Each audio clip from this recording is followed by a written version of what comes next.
नमस्कार दोस्तों, स्वागत है आप सभी का आपके अपने इस YouTube चैनल पर जिसका नाम है जीएस बूस्टर। मैं हूं अनूप उपाध्याय। दोस्तों, जम्मू कश्मीर का जिक्र आते ही दिमाग में राजनीति, इतिहास और संवैधानिक बहस का पूरा सिलसिला घूम जाता है।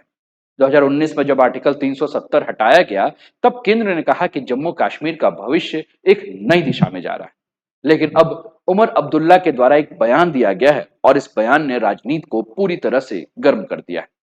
उमर अब्दुल्ला ने कहा है कि अगर राज्य का दर्जा बहाल होता है तो मैं मुख्यमंत्री पद पर बना रहूंगा। अब यहां पर सवाल उठता है कि क्या यह संभव है? क्या संविधान इसकी इजाजत देता है? और सबसे अहम सवाल यह है कि सुप्रीम कोर्ट इस पूरे मामले को किस नजरिए से देखता है। आज इन्हीं सारे मुद्दों के ऊपर चर्चा करेंगे। चैनल पर पहली बार है तो चैनल को सब्सक्राइब करके बेल आइकन दबा दीजिएगा। अंत तक बने रहिएगा, पूरे वीडियो देखिएगा और अपने विचारों को जो है वो कमेंट के माध्यम से हम तक जरूर पहुंचाइएगा। दोस्तों, चैनल आपका है तो इसको लाइक शेयर सब्सक्राइब अवश्य करें और चैनल को बड़ा बनाएं। जम्मू कश्मीर, क्या उमर अब्दुल्ला रहेंगे chief minister? Jammu Kashmir chief minister कुर्सी पर उमर अब्दुल्ला का दावा। दोस्तों, उमर अब्दुल्ला जो नेशनल कॉन्फ्रेंस के एक बड़े नेता हैं, उन्होंने कहा है कि जिस विधानसभा चुनाव में जनता ने उन्हें चुना है, उस जनादेश की वैधता राज्य बनने के बाद भी बरकरार रहेगी। उन्होंने ये भी कहा है कि राज्य का अगर दर्जा वापस आता है तो वही सरकार जारी रहनी चाहिए, नया चुनाव कराने की कोई भी जरूरत नहीं है। यह बयान अपने आप में राजनीतिक रणनीति भी है और साथ में ही कानूनी चुनौती।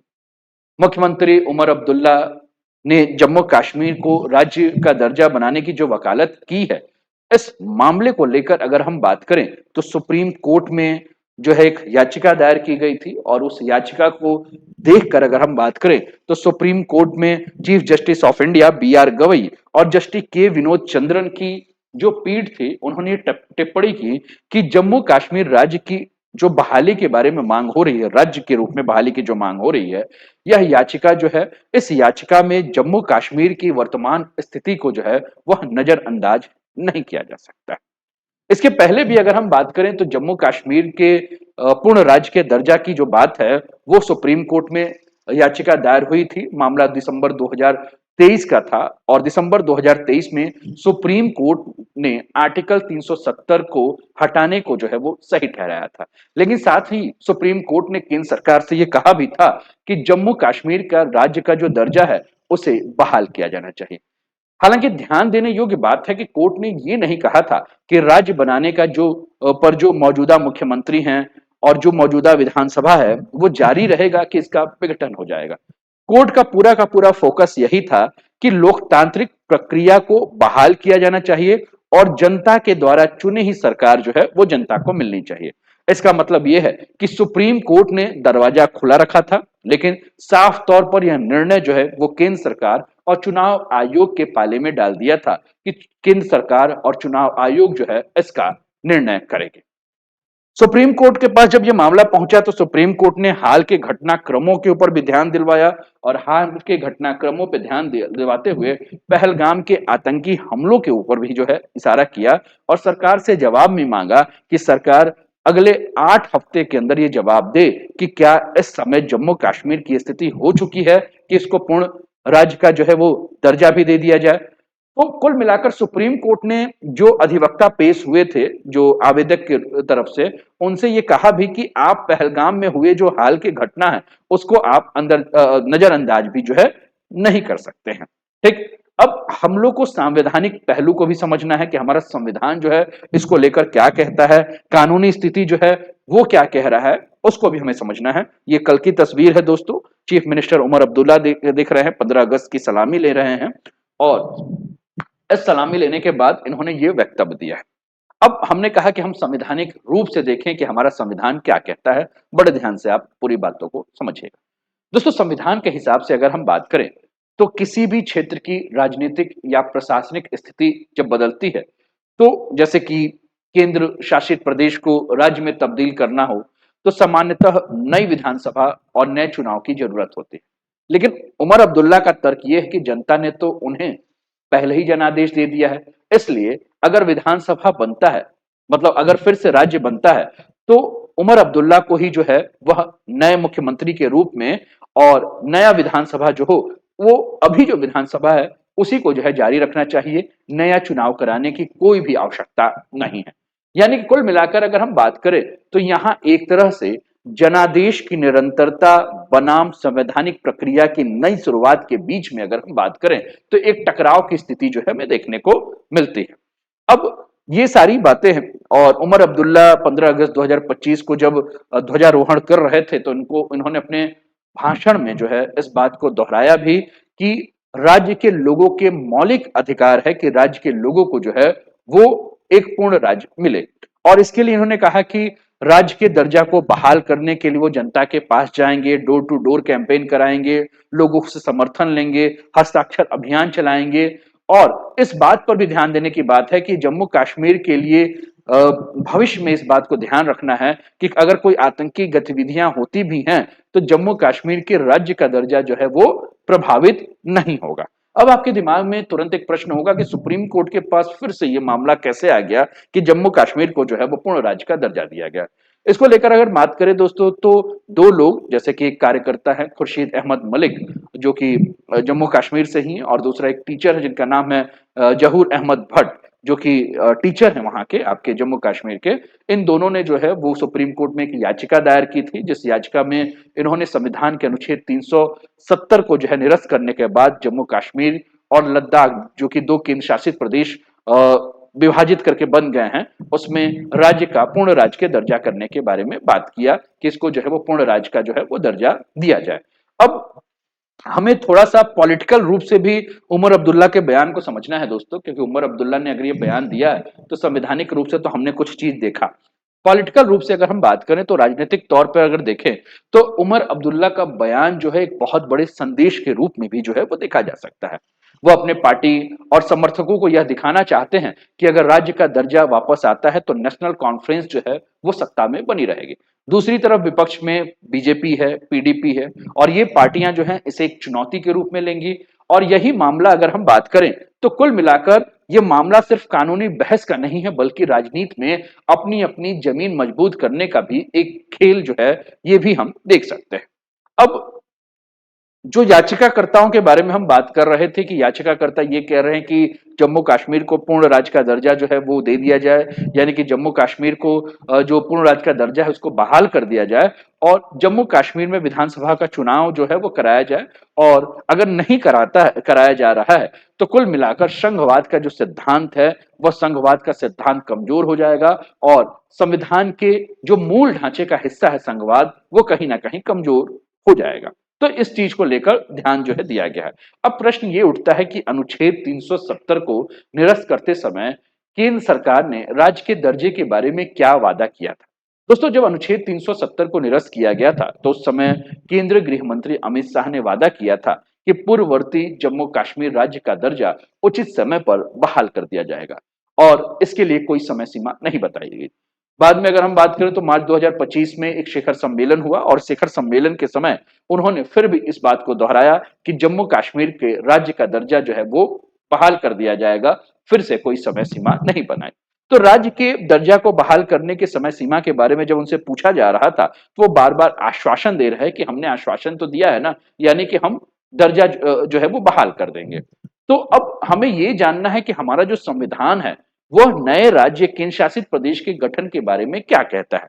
तो दोस्तों इसके लिए थोड़ा सा हमें संविधान को समझना होगा, संविधान को जानना होगा। तो सबसे पहले तो आप देखिए कि भारतीय संविधान के अनुच्छेद 1 से लेकर अनुच्छेद 4 तक जो है वो राज्यों के बारे में जिक्र किया गया है। इसमें अनुच्छेद 3 यानी कि आर्टिकल 4 को देखें जिसमें formation of new states and alteration of areas boundary और नेम्स ऑफ एग्जिस्टिंग स्टेट्स के बारे में बात की गई है। यानी कि संविधान का अनुच्छेद 3 जो है वह संसद को किसी राज्य के एक हिस्से को अलग करके किसी राज्य के दो हिस्से को मिलाकर या दो राज्यों के दो से अधिक हिस्से को मिलाकर एक नए राज्य के बनाने के बारे में या केंद्र शासित प्रदेश बनाने का जो है वो अधिकार देता है। यानी कि ये यह कहता है कि किसी राज्य का क्षेत्रफल कम किया जा सकता है, किसी राज्य का नाम बदला जा सकता है, किसी राज्य की सीमाओं में परिवर्तन किया जा सकता है और इन सभी की शक्तियां जो है वो संसद के पास निहित है। तो फिर प्रश्न ये उठता है कि क्या जम्मू और कश्मीर के पूर्ण राज्य का दर्जा जो है वह कम करना उचित था कि नहीं था। तो दोस्तों संसद के पास किसी मौजूदा राज्य का दर्जा कम करने का जो है वो अधिकार नहीं है। और जम्मू कश्मीर के मामले में अगर हम बात करें, तो अगर हम अनुच्छेद 3 को ही अगर हम देखें, तो अनुच्छेद 3 में हमने कहा कि यह निर्दिष्ट करता है कि किसी राज्य या केंद्र शासित प्रदेश का गठन कैसे किया जा सकता है, जिसमें यह कहा गया है कि किसी राज्य के एक हिस्से को अलग करके केंद्र शासित प्रदेश बनाया जा सकता है। हालांकि इस बात में कहीं भी जिक्र नहीं है कि किसी पूर्ण राज्य को, एक पूरे राज्य को ही जो है वह केंद्र शासित प्रदेश के रूप में बदला जा सकता है। ठीक, यानी कि किसी राज्य के एक क्षेत्र को जो है वो अलग करके केंद्र शासित प्रदेश बनाया जा सकता है, पूरे राज्य को जो है वह केंद्र शासित प्रदेश में नहीं बदला जा सकता है। तो इसलिए यह तर्क देना अतार्किक होगा कि पूरा राज्य जो है वो केंद्र शासित प्रदेश जो है वो कैसे बन गया। ठीक, तो ये चीज समझना है। अब कुल मिलाकर अगर जम्मू कश्मीर को, पूरे राज्य को केंद्र शासित प्रदेश बनाया गया है, तो वह अनुच्छेद 3 के तहत संसद को जो शक्ति प्रदान की गई है उसके बाहर है, या हम ये कह सकते हैं कि संसद के पास अनुच्छेद 3 के तहत ऐसी कोई भी शक्ति जो है वो नहीं है। ठीक, दूसरी बात यह भी है कि अगर जम्मू कश्मीर के शक्तियों को कम किया जा रहा है, तो क्या यह संघवाद और संविधान के मूल ढांचे को प्रभावित कर रहा है? तो दोस्तों अगर हमें समझना है तो संघवाद दो प्रकार के होते हैं, ये आपको समझना होगा। एक है क्लासिकल फेडरलिज्म और दूसरा है आपका क्वासी फेडरलिज्म। क्लासिकल फेडरलिज्म जो कि शास्त्रीय संघवाद है, क्वासी फेडरलिज्म जिसको कि हम अर्ध संघवाद कहते हैं। और भारत के संघवाद के बारे में बात करें दोस्तों, तो भारत की संघवाद की अपनी कुछ सीमाएं हैं। भारत के संघवाद के बारे में बात करें तो भारत का संघवाद पूर्ण संघवाद नहीं है, क्योंकि संघ की शक्तियां जो है वो अधिक जो है वो मजबूत होती है। संघ कुछ परिस्थितियों में राज्य सरकार का नियंत्रण अपने हाथ में जो है वो ले सकता है। जैसे कि अगर कभी भी संघ को यह महसूस हो कि संवैधानिक व्यवस्था किसी राज्य की चरमरा गई है, तो केंद्र सरकार जो है वो राज्य के पूरे प्रशासन को जो है वो अपने नियंत्रण में, अपने हाथ में ले सकता है। जैसे कि आपातकाल के दौरान जो है वो संसद के पास ये शक्ति है कि राज्य सूची के मामले के ऊपर वो कानून बना सकता है। ऐसे कई सारे प्रावधान हमें देखने को मिलते हैं। अब ये संघ की शक्ति को क्या कर रहा है, अत्यधिक प्रभावशाली बनाता है। ठीक, लेकिन वही अगर हम बात करें तो ये हमें आपका जो क्लासिकल फेडरलिज्म है उसमें नहीं देखने को मिलता है। और यही कारण है कि भारत का जो संघ है वो आपका क्वासी फेडरलिज्म यानी कि अर्ध संघवाद है। और अर्ध संघवाद में अगर हम बात करें तो इसमें अगर हम बात करें तो ये पूरी तरह से पूर्ण संघ नहीं है। और साथ में ही भारत में अगर हम बात करें तो भारत में एक एकात्मक राज्य भी आपको देखने को नहीं मिल रहा है। ठीक, तो ये बातें आपको जो है वो समझ में आ गई होगी। ठीक, संघवाद के बारे में बात करें तो संघवाद की विशेषता क्या है? दो या अधिक स्तर की सरकारें हैं, क्षेत्राधिकार का जो है वो विभाजन है, संवैधानिक प्रत्याभूति है, संविधान में परिवर्तन, न्यायालय की भूमिका और वित्तीय स्वायत्ता जो है हमें देखने को मिलती है। ठीक, दूसरा एक बात और भी हमें समझना है कि केंद्र शासित प्रदेश में उपराज्यपाल के पास कुछ शक्तियां होती हैं जो कि सरकार को वो नियंत्रित कर सकता है। केंद्र शासित प्रदेश में सरकार के पास अगर हम बात करें तो हमने कहा कि कुछ शक्तियां हैं नियंत्रित करने के लिए। ठीक है, राज्य में अगर हम बात करें तो निर्वाचित सरकार के पास जो है पूर्ण अधिकार होते हैं और राज्यपाल का जो है उनके ऊपर कोई नियंत्रण नहीं होता है। राज्यपाल जो है सरकार को निर्देश या नियंत्रित जो है वो नहीं कर सकता है, उसे मंत्री परिषद की सलाह के आधार पर काम करना होगा। जबकि केंद्र शासित प्रदेश में ऐसा नहीं है। यदि राज्य का दर्जा बहाल कर दिया जाता है तो जम्मू कश्मीर में वर्तमान सरकार के साथ भी बहुत सारा बदलाव हमें देखने को मिलेगा। यदि चुनाव पहले ही हो चुके हैं तो फिर राज्य का अगर दर्जा बहाल किया जाता है तो विधानसभा केवल कुछ मामूली बदलाव के साथ जो है वो जारी रह सकता है। केंद्र शासित प्रदेश जम्मू और कश्मीर को अगर राज्य का दर्जा देने या बहाल करने के लिए अगर हम बात करें तो एक कानून बनाने की आवश्यकता होगी। और प्रश्न यह है कि क्या विधानसभा पे कोई इसका फर्क पड़ेगा कि नहीं? तो क्या राज्य का दर्जा बहाल करने के बाद विधानसभा पे फर्क पड़ेगा कि नहीं, सरकार चलती रहेगी कि नहीं, ऐसे कई सारे प्रश्न हैं।